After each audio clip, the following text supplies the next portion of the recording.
Bonjour à tous, j'espère que vous allez bien. Petite catastrophe car j'ai oublié ma tasse de café. Normalement, j'ai toujours mon café, mais bref, ça va aller. La vidéo ne va pas être longue, je vais simplement dire. Donc, il y a un professeur qui m'a contacté et qui m'a dit j'ai une élève qui n'a jamais fait du néerlandais et que j'ai dans ma classe. Et qu'est-ce que je fais avec cet élève? Eh bien, donc, cette vidéo, ou plutôt ce dossier dont vous trouvez le lien en dessous ici, en dessous de la vidéo, donc vous cliquez sur le lien, vous tombez sur ce dossier. Eh bien, ce dossier va guider tous ceux qui veulent apprendre le néerlandais seuls et qui sont vraiment débutants. C'est pour ça que le dossier s'appelle Néerlandais à partir de zéro. Bon, j'ai mis des choses dedans que beaucoup de gens parmi vous savent déjà, mais une toute petite répétition, je ne vais pas tout expliquer. Première chose à faire, si on n'a jamais fait du néerlandais, on cherche une application. Moi, j'aime bien Duolingo et Fun Easy Learn. Il faut bien regarder parce que je pense que Fun Easy Learn est la seule application qui, dans laquelle on peut apprendre le néerlandais en étant francophone. Mais les deux applications sont très, très bonnes. Vous faites ça quelques minutes par jour.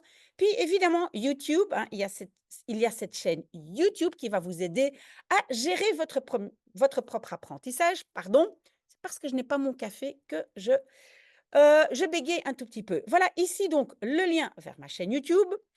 Je vous explique ici par quelle playlist commencer, CE1D, CE2D après, etc. J'ai déjà mis quelques liens ici pour démarrer. J'ai bien insisté, et ça c'est le numéro 3. Au début, on plonge dans un bain de néerlandais.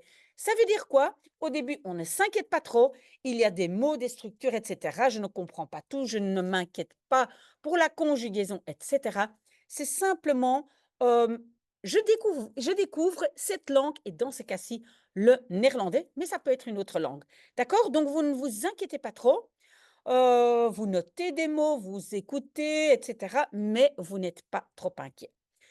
Après un certain temps, vous allez créer vous-même votre liste de vocabulaire et si on est un tout petit peu plus loin, même 2 listes de vocabulaire. Je vous explique pourquoi. D'abord, on a une liste parce qu'on doit apprendre beaucoup de mots. Vous pouvez le faire avec Fun Easy Learn, Duolingo, mais vous pouvez construire votre propre liste. Quand on évolue un tout petit peu, on va comprendre qu'il y a des mots que je veux comprendre, mais je me dis, moi, je vais jamais utiliser ce mot, il est difficile à retenir. J'appelle ça le vocabulaire passif. Je dois simplement comprendre. Et puis, j'ai une liste de vocabulaire actif. Ça veut dire, ça, ce sont des mots que moi-même, je vais utiliser pour parler ou pour écrire. Vous pouvez faire une liste et indiquer le vocabulaire actif avec une couleur ou comme vous le voulez, mais évidemment, vous pouvez superposer les deux listes. Voilà. J'ai aussi fait une liste des 1200 premiers mots en néerlandais. Ici, vous voyez les deux liens.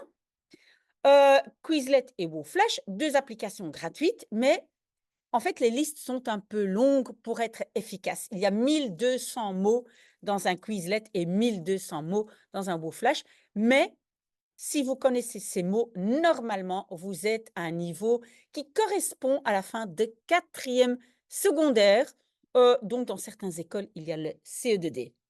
D'accord? Quand vous avez fait tout ça, vous commencez à construire des petites phrases. Et pour vous guider, hein, si vous ne voulez pas le faire seul, vous pouvez regarder ma playlist Néerlandais pour débutants. Voilà quelques liens ici, mais il y a déjà plus de vidéos et chaque semaine, je poste des nouvelles. D'accord? Numéro 6. Ici, je vous explique que donc dans le programme officiel, si vous êtes à l'école et vous devez suivre le programme officiel, vous devez savoir parler, écouter, lire, écrire de 12 thèmes. Ici, j'ai fait une liste des 12 thèmes, mais en résumé, c'est quoi? Je dois savoir tout ce qui m'entoure au passé, présent et futur. Donc, tout ce qui m'entoure quand je suis à l'école, c'est mon école, mes parents, mes amis, mes hobbies, etc., etc. Mais tout ce qui vous entoure. Ce ne sont pas des choses, par exemple, comme la politique belge. Non, des choses qui vous entourent. OK, je vous conseille de faire un mind map, hein, vous voyez comme ça une araignée, hein, qu'on dessine sur un A4. une feuille A4 et on met des mots-clés, de préférence en néerlandais. Comme ça, je sais de quoi je dois parler et je peux rajouter beaucoup de mots-clés qui sont intéressants pour, savoir les utiliser. Alors, dernier élément, vous devez être autonome et être maître de votre apprentissage. Donc, gérez vous-même votre apprentissage en restant motivé. Si on n'est pas motivé, si on me dit si vous vous dites: «Waouh, moi j'en ai marre d'entendre cette voix de Miss A, moi», alors vous allez faire autre chose, regarder des séries, mais je le fais aussi sur ma chaîne YouTube. Je regarde des séries avec vous, j'explique, je lis des livres avec vous, j'explique. Il y a énormément de vidéos, mais à vous de rester motivé. Vous avez des questions? Vous pouvez toujours les poser via la section commentaires dans ma chaîne YouTube. D'accord? Bonne chance. Si vous avez des questions, voilà, j'attends vos questions et je répondrai au plus vite. Très, très belle journée et bonne chance.